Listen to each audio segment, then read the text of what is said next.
ਮੂਰਖ ਮੁਗਦਾ ਜਨਮ ਭਇਆ। ਪ੍ਰਣਵਤ ਨਾਨਕ ਤਿਨ ਕੀ ਸ਼ਰਣਾ। ਜਿਨ ਤੂੰ ਨਾਹੀਂ ਵਿਸਰਿਆ। ਕਿਆ ਗੁਣ ਤੇਰੇ ਸਾਰ ਸੰਭਾਲੀ। ਮੋਹਿ ਨਿਰਗੁਣ ਕੇ ਦਾਤਾਰੇ। ਬੈ ਖਰੀਦ ਕਿਆ ਕਰੇ ਚਤੁਰਾਈ। ਇਹ ਜਿਉ ਪਿੰਡ ਸਭ ਥਾਰੇ। ਲਾਲ ਰੰਗੀਲੇ ਪ੍ਰੀਤਮ ਮਨ ਮੋਹਨ। ਤੇਰੇ ਦਰਸ਼ਨ ਕੋ ਹੋਂ ਬਾਰੇ। ਬੇਸ਼ੁਮਾਰ ਅਥਾਹ ਅਗਨਤ ਅਤੁਲੈ। ਜੋ ਬੁਲਾਵੋ ਤਿਉ ਨਾਨਕ ਦਾਸ ਬੋਲੈ। ਤੂੰ ਸੁਲਤਾਨ ਕਹਾਂ ਹੂੰ ਮੀਆਂ। ਤੇਰੀ ਕਵਨ ਵਡਾਈ। ਜੋ ਤੂੰ ਦੇਹ ਸੋ ਕਹਾਂ ਸੁਆਮੀ। ਮੈਂ ਮੂਰਖ ਕਹਿਣ ਨ ਜਾਈ। ਮੈਂ ਮੂਰਖ ਕੀ ਕੇਤਕ ਬਾਤ ਹੈ। ਕੋਟ ਪਰਾਧੀ ਧਰਿਆਰੇ। ਗੁਰ ਨਾਨਕ ਜਿਨ ਸੁਣਿਆ ਪੇਖਿਆ। ਸੇ ਫਿਰ ਗਰਬਾਸ ਨ ਭਰਿਆ ਰੇ। ਗੁਰ ਨਾਨਕ ਜਿਨ ਸੁਣਿਆ ਪੇਖਿਆ। ਸੇ ਫਿਰ ਗਰਬਾਸ ਨ ਭਰਿਆ ਰੇ। ਪਰਮ ਸਨਮਾਨਯੋਗ ਜੁਗੋ ਜੁਗ ਅਟਲ ਚਵਰ ਛਤਰ ਤਖਤ ਦੇ ਮਾਲਕ। ਹਾਜ਼ਰਾ ਹਜ਼ੂਰ ਜ਼ਹਾਰਾ ਜ਼ਹੂਰ ਸਰਬ ਕਲਾ ਭਰਪੂਰ। ਰਾਜਾਨ ਰਾਜ ਭਾਨਾਨ ਭਾਨ ਦੇਵਾਨ ਦੇਵ ਉਪਮਾ ਮਹਾਨ। ਵਾਲੀਏ ਕੁਲ ਦੋ ਜਹਾਂ ਲੋਕ ਪਰਲੋਕ ਹਲਤ ਪਲਤ ਦੇ ਸਹਾਏ। ਦੋ ਜਹਾਨਾਂ ਦੇ ਵਾਲੀ ਦਸਾਂ ਹੀ ਪਾਤਸ਼ਾਹੀਆਂ ਦੀ ਆਤਮਿਕ ਜੋਤ। ਸਾਹਿਬ ਸਤਿਗੁਰੂ ਧੰਨ ਧੰਨ ਸ੍ਰੀ ਗੁਰੂ ਗ੍ਰੰਥ ਸਾਹਿਬ ਸੱਚੇ ਪਾਤਸ਼ਾਹ ਮਹਾਰਾਜ ਜੀ ਦੀ ਪਾਵਨ ਅਤੇ ਪਵਿੱਤਰ ਹਜ਼ੂਰੀ ਵਿੱਚ ਬਿਰਾਜਮਾਨ ਗੁਰੂ ਕੇ ਮਹਾਨ ਸਤ ਸੰਗੀ ਜਨੋ। ਆਪ ਜੀ ਦੇ ਵੱਡੇ ਭਾਗ ਹਨ ਕਿ ਆਪ ਜੀ ਬਾਲਾ ਪ੍ਰੀਤਮ ਅਸ਼ਟਮ ਬਲਬੀਰਾ ਸ੍ਰੀ ਗੁਰੂ ਹਰਕ੍ਰਿਸ਼ਨ ਸਾਹਿਬ ਮਹਾਰਾਜ ਜੀ ਦੇ ਪਾਵਨ ਪਵਿੱਤਰ ਸਥਾਨ ਗੁਰਦੁਆਰਾ ਬੰਗਲਾ ਸਾਹਿਬ ਵਿਖੇ ਅੰਮ੍ਰਿਤ ਵੇਲੇ ਦੇ ਦੀਵਾਨਾਂ ਦੇ ਵਿੱਚ ਅੰਮ੍ਰਿਤਮਈ ਬਾਣੀ ਦਾ ਕੀਰਤਨ ਸਰਵਣ ਕਰ ਰਹੇ ਸੀ। ਬਹੁਤ ਹੀ ਸਤਿਕਾਰਯੋਗ ਭਾਈ ਸਾਹਿਬ ਭਾਈ ਭੁਪਿੰਦਰ ਸਿੰਘ ਜੀ ਉਹਨਾਂ ਦੇ ਰਾਗੀ ਜਥੇ ਪਾਸੋਂ ਆਪ ਜੀ ਨੇ ਆਸਾ ਕੀ ਵਾਰ ਦਾ ਕੀਰਤਨ ਸਰਵਣ ਕੀਤਾ ਹੈ। ਉਸ ਤੋਂ ਉਪਰੰਤ ਗੁਰੂ ਘਰ ਦੀ ਮਰਿਆਦਾ ਦੇ ਮੁਤਾਬਕ ਅਤਿ ਸਤਿਕਾਰਯੋਗ ਸਿੰਘ ਸਾਹਿਬ ਗਿਆਨੀ ਰਣਜੀਤ ਸਿੰਘ ਜੀ ਹੈੱਡ ਗ੍ਰੰਥੀ ਗੁਰਦੁਆਰਾ ਬੰਗਲਾ ਸਾਹਿਬ ਸਤਿਕਾਰਯੋਗ ਸਿੰਘ ਸਾਹਿਬ ਨੇ ਅੱਜ ਦਾ ਜੋ ਵਿਚਾਰ ਅਧੀਨ ਪਾਵਨ ਪਵਿੱਤਰ ਸ਼ਬਦ ਹੈ ਉਸ ਦਾ ਮੂਲ ਪਾਠ ਆਪ ਜੀ ਨੂੰ ਸਰਵਣ ਕਰਾਇਆ ਹੈ। ਗੁਰੂ ਕੀ ਸਾਧ ਸੰਗਤ ਜੀ ਇਸੇ ਲੜੀ ਦੇ ਵਿੱਚ ਸਤਿਗੁਰੂ ਪਾਤਸ਼ਾਹ ਜੀ ਕਿਰਪਾ ਕਰਨ ਜੋ ਦਾਸ ਨੂੰ ਹੁਕਮ ਹੋਇਆ ਹੈ ਅੱਜ ਦੇ ਇਸ ਸ਼ਬਦ ਦੀ ਵਿਚਾਰ ਆਪ ਜੀ ਦੇ ਨਾਲ ਸਾਂਝੀ ਕਰਨ ਦਾ ਮੇਰੇ ਵਿੱਚ ਕੋਈ ਪਾਇਆ ਨਹੀਂ ਕਿ ਮੈਂ ਆਪ ਜੀ ਦੇ ਨਾਲ ਵਿਚਾਰਾਂ ਸਾਂਝੀਆਂ ਕਰ ਸਕਾਂ। ਆਪ ਸੰਗਤਾਂ ਅਤੇ ਧੰਨ ਸ਼੍ਰੀ ਗੁਰੂ ਗ੍ਰੰਥ ਸਾਹਿਬ ਮਹਾਰਾਜ ਸਿਰ 'ਤੇ ਰਹਿਮਤ ਭਰਿਆ ਹੱਥ ਰੱਖਣ ਤਾਂ ਕਿ ਗੁਰਮਤਿ ਵਿਚਾਰਾਂ ਦੀ ਸਾਂਝ ਦਾਸੜਾ ਤੁਹਾਡੇ ਨਾਲ ਕਰ ਸਕੇ ਜੀ। ਅਸੀਸ ਵਜੋਂ ਗੁਰੂ ਪਿਆਰ ਵਿੱਚ ਭਿੱਜ ਕੇ ਬੁਲਾਈ ਫਤਿਹ ਪ੍ਰਵਾਨ ਕਰੋ ਜੀ। ਵਾਹਿਗੁਰੂ ਜੀ ਕਾ ਖਾਲਸਾ ਵਾਹਿਗੁਰੂ ਜੀ ਕੀ ਫਤਿਹ। ਧੰਨ ਸ਼੍ਰੀ ਗੁਰੂ ਗ੍ਰੰਥ ਸਾਹਿਬ ਜੀ ਦੇ 31 ਰਾਗਾਂ ਵਿੱਚੋਂ ਪਹਿਲਾ ਰਾਗ ਹੈ ਸ੍ਰੀ ਰਾਗ, ਜਿਸ ਦੇ ਵਿੱਚ ਕਿ ਵਿਚਾਰ ਅਧੀਨ ਸ਼ਬਦ ਤੀਜੇ ਪਾਤਸ਼ਾਹ ਧੰਨ ਗੁਰੂ ਅਮਰਦਾਸ ਮਹਾਰਾਜ ਜੀ ਵੱਲੋਂ ਉਚਾਰਨ ਕੀਤਾ ਹੋਇਆ ਅੱਜ ਦਾ ਇਹ ਸ਼ਬਦ ਸ਼੍ਰੀ ਗੁਰੂ ਗ੍ਰੰਥ ਸਾਹਿਬ ਜੀ ਦੇ ਮੁਬਾਰਕ ਅਤੇ ਪਵਿੱਤਰ ਅੰਕ 32 ਉੱਤੇ ਸੁਭਾਏਮਾਨ ਹੈ। ਗੁਰੂ ਸਵਾਰਿਓ, ਧੰਨ ਸ਼੍ਰੀ ਗੁਰੂ ਗ੍ਰੰਥ ਸਾਹਿਬ ਜੀ ਦੇ ਵਿੱਚ ਧੰਨ ਗੁਰੂ ਅਮਰਦਾਸ ਮਹਾਰਾਜ ਜੀ ਨੇ ਕਿਰਪਾ ਕੀਤੀ ਹੈ। ਉਹਨਾਂ ਦੀ ਬਾਣੀ 17 ਰਾਗਾਂ ਵਿੱਚ ਦਰਜ ਹੈ। ਸਤਿਗੁਰੂ ਗੁਰੂ ਅਮਰਦਾਸ ਮਹਾਰਾਜ ਜੀ ਨੇ ਜਿੱਥੇ 31 ਰਾਗਾਂ ਵਿੱਚੋਂ 17 ਰਾਗਾਂ ਵਿੱਚ ਬਾਣੀ ਉਚਾਰਨ ਕੀਤੀ ਹੈ, ਉੱਥੇ ਮੇਰੇ ਮਾਲਕ ਨੇ ਬਹੁਤ ਵੱਡੀ ਕਿਰਪਾ ਕੀਤੀ। 22 ਵਾਰਾਂ ਵਿੱਚੋਂ 4 ਵਾਰਾਂ ਵੀ ਉਹਨਾਂ ਦੀ ਦੇਣ ਹੈ। ਧੰਨ ਗੁਰੂ ਅਮਰਦਾਸ ਮਹਾਰਾਜ ਜੀ ਨੇ ਜਿੱਥੇ ਇਹ ਬਖਸ਼ਿਸ਼ ਕੀਤੀ, ਉੱਥੇ ਖਾਸ ਬਾਣੀ ਆਨੰਦ ਸਾਹਿਬ ਸਾਡੀ ਝੋਲੀ ਵਿੱਚ ਪਾਈ। ਔਰ ਉਹ ਬਾਣੀ ਜਿੰਨਾ ਚਿਰ ਸਿੱਖ ਨਾ ਪੜ੍ਹ ਲੈਣ, ਭਾਵੇਂ ਖੁਸ਼ੀ ਦਾ ਕਾਰਜ ਹੋਵੇ ਭਾਵੇਂ ਗਮੀ ਦਾ ਹੋਵੇ, ਉਹਨਾਂ ਚਿਰ ਉਹ ਸੰਪੂਰਨ ਨਹੀਂ ਹੁੰਦਾ। ਤੇ ਉਸ ਬਾਣੀ ਤੇ ਮਾਣ ਕਰਦੇ ਹਾਂ।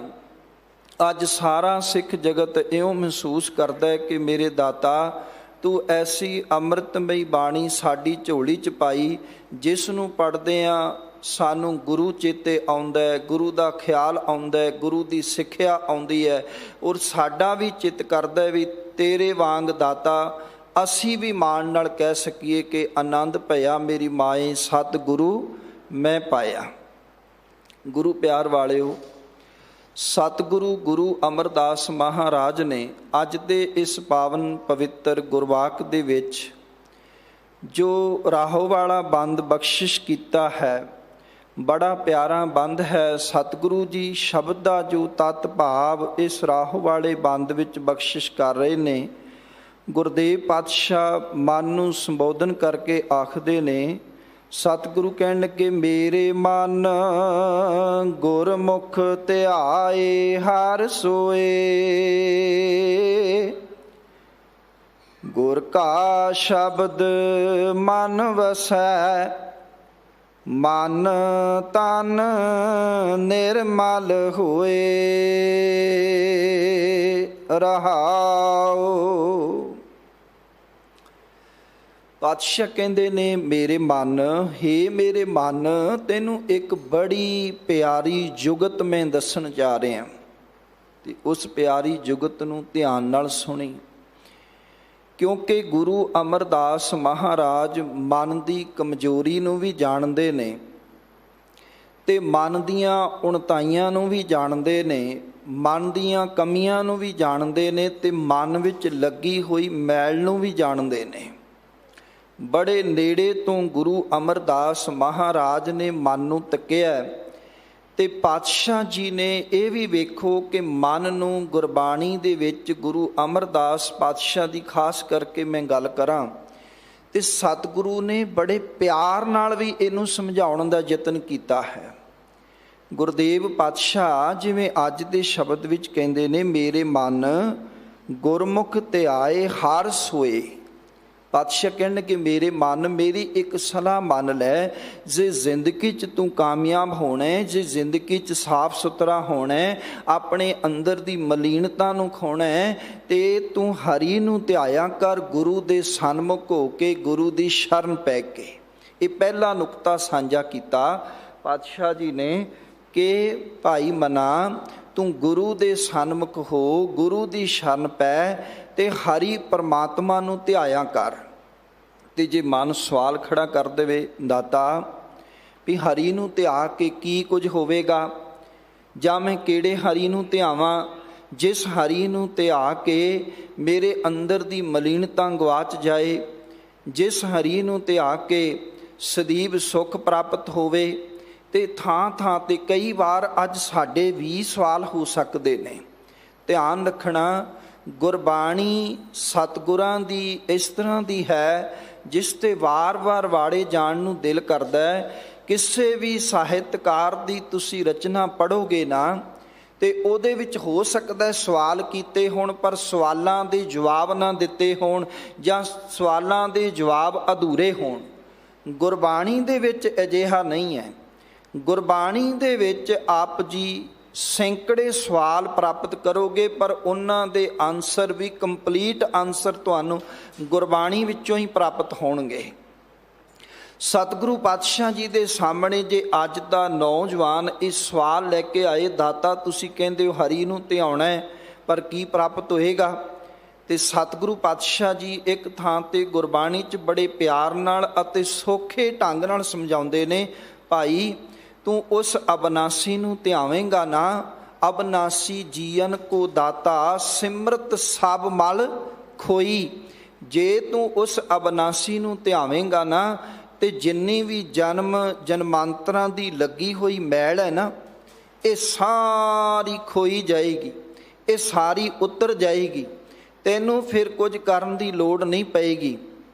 ਸਤਿਗੁਰੂ ਪਾਤਸ਼ਾਹ ਕਹਿੰਦੇ ਨੇ ਕਿ ਭਾਈ ਜੇ ਇਹ ਢੰਗ ਤੇਰਾ ਹੋਵੇ, ਗੁਰ ਕਾ ਸ਼ਬਦ ਮਨ ਵਸੈ, ਮਨ ਤਨ ਨਿਰਮਲ ਹੋਏ। ਜੇ ਤੂੰ ਗੁਰੂ ਦੇ ਸ਼ਬਦ ਨੂੰ ਆਪਣੇ ਮਨ ਵਿੱਚ ਵਸਾ ਲਵੇਂ ਨਾ ਤੇ ਹੋਰ ਵੀ ਸੌਖਿਆ ਹੋ ਸਕਦਾ ਹੈ, ਤਨ ਵੀ ਪਵਿੱਤਰ ਹੋ ਜਾਏਗਾ ਤੇ ਮਨ ਵੀ ਪਵਿੱਤਰ ਹੋ ਜਾਏਗਾ। ਇਹ ਸੱਚ ਹੈ ਨਾ ਕਿ ਇਹ ਸਾਡਾ ਮਨ ਜਨਮ ਜਨਮ ਕੀ ਇਸ ਮਨ ਕੋ ਮਲ ਲਾਗੀ ਕਾਲਾ ਹੋਆ ਸਿਆ, ਇਹ ਜਨਮਾਂ ਜਨਮਾਂਤਰਾਂ ਦਾ ਇਹ ਕਾਲਾ ਹੋਇਆ ਪਿਆ, ਇਹ ਸੱਚ ਹੈ। ਪਾਤਸ਼ਾਹ ਕਹਿੰਦੇ ਨੇ ਸੈਸੈ ਜੀਉ ਮਲੀਨ ਹੈ, ਕਿਤ ਸੰਜਮ ਧੋਤਾ ਜਾਏ। ਪਾਤਸ਼ਾਹ ਕਹਿੰਦੇ ਨੇ ਕਿ ਇਹ ਜੀਉ ਸਾਡਾ ਮਲੀਨ ਹੋਇਆ ਪਿਆ, ਕਿਹੜੀ ਵਿਧੀ ਹੈ, ਕਿਹੜਾ ਢੰਗ ਹੈ? ਕਿਤ ਸੰਜਮ ਧੋਤਾ ਜਾਏ, ਕਿਹੜਾ ਢੰਗ ਹੈ ਉਹ ਜਿਹਦੇ ਨਾਲ ਇਹ ਧੋਤਾ ਜਾ ਸਕਦਾ ਹੈ, ਇਹਦੀ ਮਲੀਨਤਾ ਦੂਰ ਹੋ ਸਕਦੀ ਹੈ। ਪਾਤਸ਼ਾਹ ਜੀ ਫਿਰ ਨਾਲ ਹੀ ਢੰਗ ਵੀ ਦੱਸ ਦਿੰਦੇ ਨੇ, ਬਖਸ਼ਿਸ਼ ਵੀ ਕਰ ਦਿੰਦੇ ਨੇ। ਸਤਿਗੁਰੂ ਪਾਤਸ਼ਾਹ ਕਹਿੰਦੇ ਨੇ ਕਿ ਭਾਈ ਇਸ ਸ਼ਬਦ ਨੂੰ, ਸ਼ਬਦ ਦੇ ਰਾਹੀਂ ਇਸ ਮਨ ਨੂੰ ਮਨ ਧੋਵੋ, ਸ਼ਬਦ ਲਾਗੋ, ਹਾਰਸਿਓ ਰਹੋ ਚਿੱਤ ਲਾਏ। ਨਾਲ ਹੀ ਢੰਗ ਦੱਸ ਦਿੱਤਾ। ਮੈਂ ਬੇਨਤੀ ਕੀਤੀ ਸੀ ਨਾ ਵੀ ਸਤਿਗੁਰੂ ਕੇਵਲ ਸਵਾਲ ਨਹੀਂ ਆਨਸਰ ਵੀ ਦਿੰਦੇ ਨੇ, ਨਾਲ ਹੀ ਉੱਤਰ ਦਿੰਦੇ ਨੇ। ਸਤਿਗੁਰੂ ਕਹਿਣ ਲੱਗੇ ਇਸ ਮਨ ਨੂੰ ਸ਼ਬਦ ਵਿੱਚ ਜੋੜਿਆ ਕਰੋ, ਇਸ ਮਨ ਨੂੰ ਸ਼ਬਦ ਵਿੱਚ ਲਾਇਆ ਕਰੋ। ਜਿੱਦਣ ਇਹ ਮਨ ਸ਼ਬਦ ਵਿੱਚ ਲੱਗ ਗਿਆ, ਸ਼ਬਦ ਦੀ ਸਿੱਖਿਆ ਉੱਤੇ ਤੁਰਨਾ ਸਿੱਖ ਲਿਆ, ਉਦਣ ਚੇਤੇ ਰੱਖਣਾ ਇਹ ਹਰੀ ਦੇ ਨਾਲ ਚਿੱਤ ਲੱਗ ਗਿਆ ਤੇ ਇਹਦੀ ਮਲੀਨਤਾ ਜਿਹੜੀ ਹੈ ਉਹ ਦੂਰ ਹੋ ਜਾਏਗੀ। ਉਂਝ ਭਾਵੇਂ ਤੁਸੀਂ ਲੱਖ ਯਤਨ ਕਰਨਾ ਇਸ ਮਨ ਨੂੰ ਸਾਫ਼ ਕਰਨ ਦਾ ਤੇ ਦੁਨਿਆਵੀ ਢੰਗ ਜਿੰਨੇ ਮਰਜ਼ੀ ਵਰਤ ਲਿਓ, ਇਹ ਸਾਫ਼ ਨਹੀਂ ਜੇ ਹੋਣਾ। ਕਿਉਂਕਿ ਭਾਈ ਵੀਰ ਸਿੰਘ ਨੇ ਇਹ ਨੁਕਤਾ ਸਾਡੇ ਸਾਹਮਣੇ ਲਿਆਂਦਾ। ਉਹਨਾਂ ਨੇ ਆਪਣਾ ਤਜਰਬਾ ਦੱਸਿਆ। ਉਹ ਕਹਿਣ ਲੱਗੇ ਇੱਕ ਦਿਨ ਮੈਂ ਮਾਤਾ ਕੋਲ ਬੈਠਾ ਹੈ ਤੇ ਚੁੱਲ੍ਹੇ ਵਿੱਚ ਰੋਟੀਆਂ ਪਕਾ ਰਹੀ ਹੈ, ਅੱਗ ਬਲ ਰਹੀ ਹੈ। ਕਹਿਣ ਲੱਗੇ ਕੋਲਾ ਮੈਂ ਬਾਹਰ ਕੱਢਿਆ ਜਿਹੜਾ ਸੂਹੇ ਰੰਗ ਦਾ, ਲਾਲ ਰੰਗ ਦਾ ਹੋਇਆ ਪਿਆ। ਜਿਉਂ ਹੀ ਕੋਲੇ ਨੂੰ ਬਾਹਰ ਕੱਢਿਆ, ਕਹਿਣ ਲੱਗੇ ਥੋੜੇ ਕੁ ਚਿਰ ਬਾਅਦ, ਕੁਝ ਮਿੰਟਾਂ ਬਾਅਦ ਉਹੀ ਉਹ ਕੋਲਾ ਕਾਲਾ ਹੋ ਗਿਆ। ਕਹਿੰਦੇ ਫੇਰ ਮੈਂ ਯਤਨ ਕੀਤਾ ਕਿ ਇਸ ਕਾਲੇ ਕੋਲੇ ਨੂੰ ਮੈਂ ਮੁੜ ਕੇ ਜਿਹੜਾ ਲਾਲ ਕਰ ਦੇਵਾਂ, ਇਹਦੇ ਰੰਗ ਵਿੱਚ ਕਰ ਦੇਵਾਂ। ਕਹਿਣ ਲੱਗੇ ਪਰ ਹੋਇਆ ਨਾ। ਫਿਰ ਮੇਰੇ ਮਨ ਦਾ ਫੁਰਨਾ ਸੀ ਵੀ ਚਲੋ ਸਾਬਣ ਦੀ ਵਰਤੋਂ ਕਰਾਂ, ਸਾਬਣ ਲਾ ਕੇ ਇਹਨੂੰ ਮੁੜ ਕੇ ਲਾਲ ਕਰ ਲਵਾਂ। ਕਹਿਣ ਲੱਗੇ ਸਾਬਣ ਵੀ ਲਾਇਆ, ਫਿਰ ਵੀ ਉਹ ਉਸ ਸੂਹੇ ਰੰਗ ਵਰਗਾ ਨਾ ਹੋਇਆ। ਕਹਿਣ ਲੱਗੇ ਮੁੜ ਕੇ ਫਿਰ ਮੈਂ ਉਸ ਨੂੰ ਦੁੱਧ ਵਿੱਚ ਪਾ ਦਿੱਤਾ, ਦਹੀਂ ਵਿੱਚ ਪਾ ਦਿੱਤਾ। ਫਿਰ ਉਸ ਨੂੰ ਦੁੱਧ ਵਿੱਚ ਪਾ ਕੇ, ਦਹੀਂ ਵਿੱਚ ਪਾ ਕੇ ਵੇਖਿਆ ਵੀ ਹੁਣ ਸੂਹਾ ਹੁੰਦਾ ਹੈ।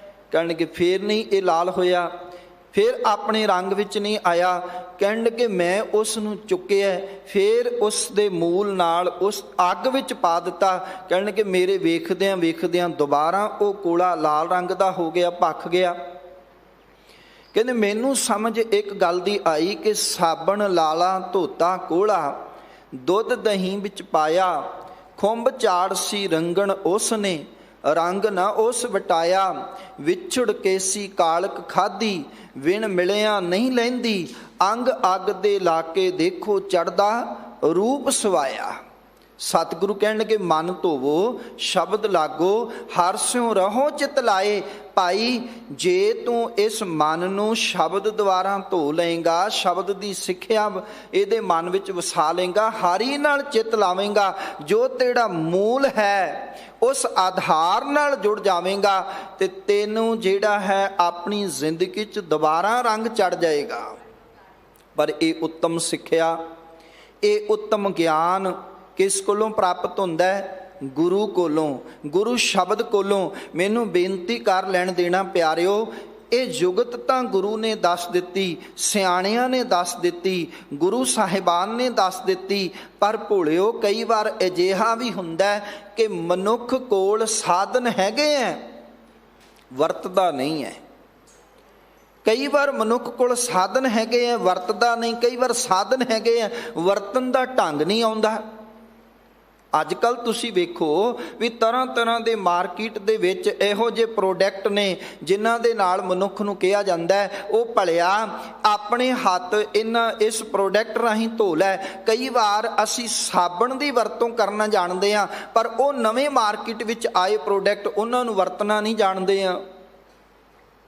ਤੇ ਜੇ ਕੋਈ ਜੁਗਤ ਦੱਸ ਦੇਵੇ ਵੀ ਆਹ ਜਿਹੜਾ ਪ੍ਰੋਡਕਟ ਹੈ ਨਾ ਇਹ ਵੀ ਹੱਥ ਧੋਣ ਵਾਸਤੇ ਹੀ ਹੈ, ਇਹਨਾਂ ਨਾਲ ਵੀ ਤੂੰ ਸਾਫ਼ ਕਰ ਸਕਦਾ ਹੈ, ਤੇ ਮਨੁੱਖ ਉਹਨਾਂ ਦੀ ਸੁਚੱਜੇ ਢੰਗ ਨਾਲ ਵਰਤੋਂ ਕਰਕੇ ਸਾਫ਼ ਕਰ ਲੈਂਦਾ ਹੈ। ਗੁਰੂ ਪਿਆਰ ਵਾਲਿਓ, ਅੱਜ ਮਾਰਕੀਟ ਵਿੱਚ ਬਹੁਤ ਸਾਰੀਆਂ ਅਜਿਹੀਆਂ ਚੀਜ਼ਾਂ ਜਿਹਦੇ ਵਿੱਚ ਵਹਿਮ ਭਰਮ ਪਖੰਡ ਫੈਲਾਏ ਜਾ ਰਹੇ ਨੇ, ਜਿਹਦੇ ਵਿੱਚ ਮਨੁੱਖ ਨੂੰ ਆਖਿਆ ਜਾਂਦਾ ਹੈ ਉਹ ਤੂੰ ਆਪਣੇ ਮਨ ਦੀ ਮਲੀਨਤਾ ਸਾਫ਼ ਕਰ ਸਕਦਾ ਹੈ। ਪਰ ਚੇਤੇ ਰੱਖਣਾ, ਗੁਰੂ ਦੁਆਰੇ ਤੋਂ ਇਲਾਵਾ, ਗੁਰੂ ਦਰ ਤੋਂ ਇਲਾਵਾ ਇਹ ਕਿਤੇ ਧੋਤਿਆਂ ਅੱਛਾ ਨਹੀਂ ਹੋਏਗਾ। ਕੇਵਲ ਗੁਰੂ ਦਰ ਤੇ ਹੀ ਇਹਨੂੰ ਧੋਤਿਆਂ ਅੱਛਾ ਹੋ ਸਕਦਾ ਹੈ। ਗੁਰੂ ਕੋਲ ਹੀ ਇਹੋ ਜਿਹੀ ਜੁਗਤ ਹੈ। ਗੁਰੂ ਸਤਿਗੁਰੂ ਪਾਤਸ਼ਾਹ ਜੀ ਦੇ ਸ਼ਰਨ ਵਿੱਚ ਆ ਜਾਈਏ ਤੇ ਮੇਰੇ ਮਾਲਕ ਤੋਂ ਤਾਂ ਸੌਖਾ ਢੰਗ ਹੀ ਸਾਨੂੰ ਕੋਈ ਨਹੀਂ ਸਿਖਾਉਂਦਾ ਧੋਣ ਦਾ। ਅਸੀਂ ਰੋਜ਼ਾਨਾ ਪੜ੍ਹਦੇ ਹਾਂ ਨਾ, ਭਰੀਏ ਹੱਥ ਪੈਰ ਤਨ ਦੇ ਪਾਣੀ ਧੋਤਾ ਉਤਰ ਸਖੇ, ਮੂਤ ਪਲੀਤੀ ਕੱਪੜ ਹੋਏ, ਦੇ ਸਾਬੂਣ ਲਈਐ ਉਹ ਧੋਏ, ਭਰੀਏ ਮਤ ਪਾਪਾਂ ਕੈ ਸੰਗ, ਉਹ ਧੋਪੈ ਨਾਵੇਂ ਕੈ ਰੰਗ। ਜਿਸ ਢੰਗ ਨਾਲ ਗੁਰੂ ਜ਼ਿੰਦਗੀ ਨੂੰ ਧੋਣ ਦਾ ਢੰਗ ਸਿਖਾਉਂਦਾ ਹੈ ਨਾ, ਇਸ ਢੰਗ ਨਾਲ ਕੋਈ ਨਹੀਂ ਸਿਖਾਉਂਦਾ। ਮਾਫ ਕਰਨਾ, ਆ ਪਿੱਛੇ ਕਰੋਨਾ ਚੱਲਿਆ ਨਾ, ਅਸੀਂ ਪਤਾ ਨਹੀਂ ਦਿਹਾੜੀ ਵਿੱਚ 1 ਤੋਂ ਲੈ ਕੇ ਜਿਹੜਾ 20 ਵਾਰ ਹੱਥ ਧੋਂਦੇ ਆ, ਔਰ ਮੁਬਾਰਕ ਧੋਣੇ ਚਾਹੀਦੇ ਆ ਵੀ ਸਾਫ ਸੁਥਰਾ ਰੱਖਣਾ ਹੈਗਾ, ਸਰੀਰ ਨੂੰ ਸਾਫ ਸੁਥਰਾ ਰੱਖਣਾ ਹੈ, ਮਨ ਨੂੰ ਸਾਫ ਸੁਥਰਾ ਰੱਖਣਾ ਹੈ, ਮਨ ਨੂੰ ਪਵਿੱਤਰ ਰੱਖਣਾ, ਧੋਣੇ ਚਾਹੀਦੇ ਹੈ। ਪਰ ਮੈਂ ਇੱਕ ਅਰਜ਼ ਕਰਾਂ, ਚੇਤੇ ਰੱਖਣਾ, ਅੱਜ ਵੀ ਅਸੀਂ ਸੈਂਕੜੇ ਵਾਰ ਹੱਥ ਧੋਨੇ ਆ ਔਰ ਆਖਦੇ ਹਾਂ ਸਾਡੇ ਹੱਥ ਪਵਿੱਤਰ ਹੋ ਗਏ, ਅਸੀਂ ਧੋ ਲਏ, ਪਰ ਇੱਕ ਮਹਾਂਪੁਰਸ਼ ਨੇ ਵੀ ਆਪਣੇ ਹੱਥ ਧੋਤੇ, ਤੇ ਜਿਸ ਢੰਗ ਨਾਲ ਉਹਨਾਂ ਨੇ ਧੋਤੇ ਨਾ, ਰੱਬ ਨੇ ਉਹਨਾਂ ਦੇ ਹੱਥਾਂ ਨੂੰ, ਮੇਰਾ ਇਹ ਵਿਸ਼ਵਾਸ ਹੈ ਵੀ ਚੁੰਮ ਲਿਆ ਹੋਏਗਾ। ਆਪਣੀ ਸੁਰਤ ਨੂੰ ਲੈ ਕੇ ਜਾਓ ਭਗਤ ਪੂਰਨ ਸਿੰਘ ਕੋਲ। ਭਗਤ ਪੂਰਨ ਸਿੰਘ ਨੇ ਦੂਜਿਆਂ ਦੀ ਗੰਦਗੀ ਧੋ ਕੇ ਵੀ ਆਪਣੇ ਹੱਥਾਂ ਨੂੰ ਇੰਨਾ ਪਵਿੱਤਰ ਕਰ ਲਿਆ ਕਿ ਮਾਲਕ ਨੇ ਉਹਨਾਂ ਦੇ ਹੱਥਾਂ ਨੂੰ ਚੁੰਮ ਲਿਆ। ਪੂਰਨ ਸਿਆਂ, ਲੋਕ ਆਪਣਿਆਂ ਦੀ ਗੰਦਗੀ ਚੁੱਕਣ ਤੋਂ ਗੁਰੇਜ਼ ਕਰਦੇ ਆ, ਪਰ ਤੂੰ ਇਹਨਾਂ ਦੀ ਗੰਦਗੀ ਸਾਫ਼ ਕਰਕੇ, ਇਹਨਾਂ ਨੂੰ ਪਿਆਰ ਦੇ ਕੇ, ਆਪਣੇ ਸੀਨੇ ਨਾਲ ਲਾ ਕੇ, ਜੋ ਆਪਣੇ ਹੱਥ ਸਾਫ਼ ਕੀਤੇ, ਆਪਣੇ ਹੱਥ ਪਵਿੱਤਰ ਕੀਤੇ, ਮੇਰਾ ਦਿਲ ਕਰਦਾ ਤੇਰੇ ਹੱਥਾਂ ਨੂੰ ਚੁੰਮ ਲਾ। ਗੁਰੂ ਪਿਆਰ ਵਾਲਿਓ, ਚੇਤੇ ਰੱਖਣਾ, ਕਦੇ ਧੰਨ ਗੁਰੂ ਗੋਬਿੰਦ ਸਿੰਘ ਨੇ ਉਸ ਬੱਚੇ ਦੇ ਹੱਥੋਂ ਜਲ ਵਾਲਾ ਬਾਟਾ ਪ੍ਰਵਾਨ ਨਹੀਂ ਸੀ ਕੀਤਾ ਜਿਹੜਾ ਕੋਈ ਸੇਵਾ ਹੀ ਨਹੀਂ ਸੀ ਕਰਦਾ। ਗੁਰਦੇਵ ਨੇ ਕਿਹਾ, ਭਲਿਆ ਜੇ ਤੂੰ ਸੇਵਾ ਕਰੇ, ਸੇਵਾ ਕਰਕੇ ਆਪਣੇ ਹੱਥਾਂ ਨੂੰ ਪਵਿੱਤਰ ਕਰ ਲਵੇਂ। ਗੁਰੂ ਦਾ ਸ਼ਬਦ ਤਾਂ ਸਾਨੂੰ ਜੁਗਤ ਸਿਖਾਉਂਦਾ ਕਿ ਜੀਓ ਨਿਰਮਲ ਬਾਹਰੋਂ ਨਿਰਮਲ, ਬਾਹਰੋਂ ਤਾਂ ਨਿਰਮਲ, ਜੀਓ ਨਿਰਮਲ, ਸਤਿਗੁਰ ਤੇ ਕਰਨੀ ਕਮਾਣੀ, ਕੂੜ ਕੀ ਸੋਹੇ ਪਹੁੰਚੈ ਨਾਹੀ ਮਨਸਾ ਸੱਚ ਸਮਾਣੀ। ਜੇ ਤੂੰ ਗੁਰੂ ਦੇ ਸ਼ਬਦ ਵਿੱਚ ਜੁੜ ਗਏ ਹੋ, ਗੁਰੂ ਦੇ ਸ਼ਬਦ ਤੋਂ ਸਿੱਖਿਆ ਲੈ ਲਈ, ਤਾਂ ਚੇਤੇ ਰੱਖ ਤੇਰਾ ਅੰਦਰ ਵੀ ਪਵਿੱਤਰ ਤੇ ਬਾਹਰ ਵੀ ਪਵਿੱਤਰ, ਤੇਰਾ ਤਨ ਵੀ ਪਵਿੱਤਰ, ਤੇਰਾ ਹਿਰਦਾ ਵੀ ਪਵਿੱਤਰ। ਕਿੱਡੇ ਕਮਾਲ ਦਾ ਸਤਿਗੁਰੂ ਸਾਡੇ ਕੋਲ ਹੈ। ਤੇ ਜਿਸ ਕੋਲ ਐਡੇ ਕਮਾਲ ਦਾ ਸਤਿਗੁਰੂ ਹੋਵੇ, ਇੰਨੇ ਖਜ਼ਾਨਿਆਂ ਦਾ, ਬਰਕਤਾਂ ਦਾ ਮਾਲਕ ਹੋਵੇ, ਫਿਰ ਸਿਆਣਿਓ ਉਹਨਾਂ ਨੂੰ ਤੇ ਇਹ ਗੱਲ ਸਮਝ ਲੈਣੀ ਚਾਹੀਦੀ ਹੈ ਕਿ ਜਾਂ ਕਾ ਠਾਕੁਰ ਉੱਚਾ ਹੋਈ, ਸੋ ਜਨ ਪਾਰ ਕਰ ਜਾਤ ਨਾ ਸੋਈ। ਜਿਹਦਾ ਠਾਕੁਰ ਐਡੀਆਂ ਬਰਕਤਾਂ ਦਾ ਮਾਲਕ ਹੋਵੇ, ਐਡੀਆਂ ਰਹਿਮਤਾਂ ਦਾ ਮਾਲਕ ਹੋਵੇ, ਉਹ ਪਰਾਏ ਬੂਹਾਂ ਤੇ ਜਾਂਦੇ ਸੌਂਪਦੇ ਨਹੀਂ। ਸਾਨੂੰ ਵੀ ਸੋਚਣਾ ਚਾਹੀਦਾ ਹੈ। ਸਾਡੇ ਕੋਲ ਐਡਾ ਪਵਿੱਤਰ ਧਰਮ ਗ੍ਰੰਥ, ਇੰਨੇ ਕਮਾਲ ਦਾ ਧਰਮ ਗ੍ਰੰਥ ਕਿ ਦੂਜੇ ਧਰਮਾਂ ਦੇ ਲੋਕ ਲਿਖ ਰਹੇ ਨੇ ਕਿ ਸਰਬੋਤਮ ਧਰਮ ਗ੍ਰੰਥ ਧੰਨ ਸ਼੍ਰੀ ਗੁਰੂ ਗ੍ਰੰਥ ਸਾਹਿਬ ਜੀ, ਦੂਜੇ ਧਰਮਾਂ ਦੇ ਲੋਕ ਵਡਿਆਈ ਕਰ ਰਹੇ ਨੇ। ਅਸੀਂ ਪੜ੍ਹ ਕੇ ਹੀ ਰਾਜੀ ਨਹੀਂ, ਅਸੀਂ ਸੁਣ ਕੇ ਹੀ ਰਾਜੀ ਨਹੀਂ, ਜਦ ਕਿ ਸਾਡੀ ਜ਼ਿੰਦਗੀ ਦਾ ਮਕਸਦ ਹੀ ਹੈ, ਆਇਓ ਸੁਣਨ ਪੜ੍ਹਨ ਕੋ ਬਾਣੀ। ਅਸੀਂ ਲੱਗੇ ਕਿੱਥੇ ਪਏ ਹਾਂ? ਨਾਮ ਵਿਸਾਰ ਲੱਗੇ ਅਨ ਲਾਲਚ ਬਿਰਥਾ ਜਨਮ ਪ੍ਰਾਣੀ। ਸਾਡੀ ਜ਼ਿੰਦਗੀ ਦਾ ਆਧਾਰ ਹੀ ਗੁਰੂ ਦਾ ਸ਼ਬਦ ਹੈ। ਸਾਡੀ ਜ਼ਿੰਦਗੀ ਦਾ ਆਧਾਰ ਹੀ ਧੰਨ ਸ਼੍ਰੀ ਗੁਰੂ ਗ੍ਰੰਥ ਸਾਹਿਬ ਨੇ। ਪਿਆਰਿਓ, ਤੇ ਸਿੱਖ ਹੋਵੇ ਤੇ ਬਗਾਨੇ ਬੂਹਾਂ ਤੇ ਜਾਵੇ, ਸਿੱਖ ਹੋਵੇ ਆਪਣੇ ਸਤਿਗੁਰੂ ਦੇ ਸ਼ਬਦ ਦੇ ਖਜ਼ਾਨੇ ਨੂੰ ਛੱਡ ਕੇ ਪਾਸੇ ਚਲਾ ਜਾਏ। ਕਿੱਡੇ ਕਮਾਲ ਦਾ ਸਾਡੇ ਕੋਲ ਖਜ਼ਾਨਾ ਹੈ। ਯਾਦ ਰੱਖਣਾ, ਮਾਣ ਕਰੋਗੇ ਬਾਰ-ਬਾਰ ਧੰਨ ਸ਼੍ਰੀ ਗੁਰੂ ਗ੍ਰੰਥ ਸਾਹਿਬ ਜੀ ਤੇ, ਤੁਹਾਡਾ ਵਾਰੇ-ਵਾਰੇ ਜਾਣ ਨੂੰ ਦਿਲ ਕਰੇਗਾ। ਜਿਸ ਦਿਨ ਤੁਸੀਂ ਬਾਤਾਂ ਧੰਨ ਸ਼੍ਰੀ ਗੁਰੂ ਗ੍ਰੰਥ ਸਾਹਿਬ ਨਾਲ ਕਰਨੀਆਂ ਸ਼ੁਰੂ ਕਰ ਦਿੱਤੀਆਂ। ਲੋਕਾਂ ਕੋਲ ਤਾਂ ਬਹੁਤ ਥੋੜਾ ਸੀ, ਮੈਂ ਨਹੀਂ ਆਖ ਰਿਹਾ ਕੁਝ ਵੀ ਨਹੀਂ ਸੀ, ਬਹੁਤ ਘੱਟ ਸੀ, ਬਹੁਤ ਘੱਟ ਸੀ। ਉਹਨਾਂ ਨੇ ਉਹਨੂੰ ਵੀ ਬਾ ਕਮਾਲ ਦੇ ਢੰਗ ਨਾਲ ਪ੍ਰਚਾਰਿਆ। ਸਾਡੇ ਕੋਲ ਤਾਂ ਇੰਨਾ ਸੀ, ਸਾਡਾ ਬਾਪੂ ਕਹਿ ਕੇ ਗਿਆ, ਖਾਵੋ ਖਰਚੋ ਰਲ ਮਿਲ ਭਾਈ, ਤੋਟ ਨਾ ਆਵੇ ਵੱਧ ਤੋਂ ਜਾਈ। ਅਸੀਂ ਫਿਰ ਵੀ ਸੰਕੋਚ ਮਾ ਰਹਿ ਗਏ।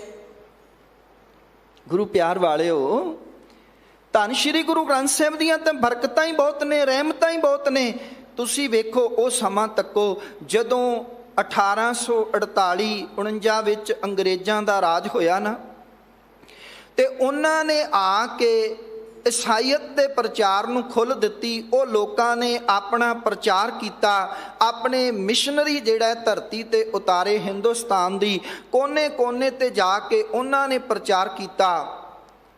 ਤੇ ਉਹਨਾਂ ਲੋਕਾਂ ਨੇ ਜਦੋਂ ਥਾਂ-ਥਾਂ ਤੇ ਜਿਹੜੇ ਆਪਣੇ ਧਰਮ ਗ੍ਰੰਥ, ਲਿਟਰੇਚਰ ਵੰਡਣਾ ਸ਼ੁਰੂ ਕੀਤਾ ਨਾ, ਉਹਨਾਂ ਨੇ ਇਹ ਨਹੀਂ ਵੇਖਿਆ ਇਹ ਸਾਡੇ ਧਰਮ ਨਾਲ ਸੰਬੰਧਿਤ ਨੇ ਕਿ ਨਹੀਂ। ਉਹਨਾਂ ਨੇ ਡੋਰਬੈਲ ਵਜਾ ਕੇ ਲਿਟਰੇਚਰ ਵੰਡਿਆ। ਔਰ ਅੱਜ ਤੱਕ ਉਹ ਲੋਕ ਲਿਟਰੇਚਰ ਵੰਡਣ ਵਿੱਚ ਨਾ ਸੰਗ ਮਹਿਸੂਸ ਕਰਦੇ, ਨਾ ਸ਼ਰਮ ਮਹਿਸੂਸ ਕਰਦੇ, ਨਾ ਕੋਈ ਉਹਨਾਂ ਨੂੰ ਇਹ ਲੱਗਦਾ ਕਿ ਵੀ ਸਾਨੂੰ ਕੌਣ ਕੀ ਆਖੇਗਾ। ਅੱਜ ਤਾਂ ਮੇਰੇ ਵਰਗਿਆਂ ਨੂੰ, ਪ੍ਰਚਾਰਕਾਂ ਨੂੰ ਇਹ ਸ਼ਰਮ ਆਉਂਦੀ ਹੈ ਵੀ ਮੈਂ ਕਿਸੇ ਦੀ ਡੋਰਬੈਲ ਵਜਾ ਕੇ ਜੇ ਲਿਟਰੇਚਰ ਵੰਡਿਆ, ਖਬਰੇ ਲੋਕ ਕੀ ਕਹਿਣਗੇ। ਅੱਜ ਅਸੀਂ ਲਿਟਰੇਚਰ ਵੰਡਣ ਤੋਂ, ਲਿਟਰੇਚਰ ਪੜ੍ਹਨ ਤੋਂ ਪਿੱਛੇ ਹਟ ਰਹੇ ਹਾਂ। ਸਾਨੂੰ ਅੱਗੇ ਵਧਣਾ ਚਾਹੀਦਾ ਹੈ। ਸਾਡੇ ਪਹਿਲੇ ਬਜ਼ੁਰਗਾਂ ਨੇ ਰੱਜ ਕੇ ਲਿਟਰੇਚਰ ਦੀ ਜਿਹੜਾ ਵੰਡਿਆ ਹੈ ਔਰ ਲਿਟਰੇਚਰ ਨੂੰ ਘਰ ਘਰ ਪਹੁੰਚਾਇਆ ਹੈ। ਅੱਜ ਅਸੀਂ ਕੁਝ ਸੀਮਿਤ ਦਾਇਰਿਆਂ ਤੱਕ ਰਹਿ ਗਏ ਹਾਂ। ਗੁਰੂ ਸਵਾਰ ਵਾਲਿਓ, ਗੁਰੂ ਪਿਆਰ ਵਾਲਿਓ, ਜਦੋਂ ਉਹਨਾਂ ਨੇ ਈਸਾਈ ਮਿਸ਼ਨੀਆਂ ਨੂੰ ਖੁੱਲ੍ਹ ਦਿੱਤੀ, ਉਹਨਾਂ ਨੇ ਆਪਣੇ ਮਿਸ਼ਨ ਦਾ ਪ੍ਰਚਾਰ ਕੀਤਾ, ਤੇ ਚੇਤੇ ਰੱਖਣਾ, ਉਦੋਂ ਫਿਰ ਇੱਕ ਈਸਾਈ ਮਿਸ਼ਨਰੀ ਚੁਰਸਤੇ ਵਿੱਚ ਖੜ ਕੇ ਪ੍ਰਚਾਰ ਕਰਦਾ ਹੈ।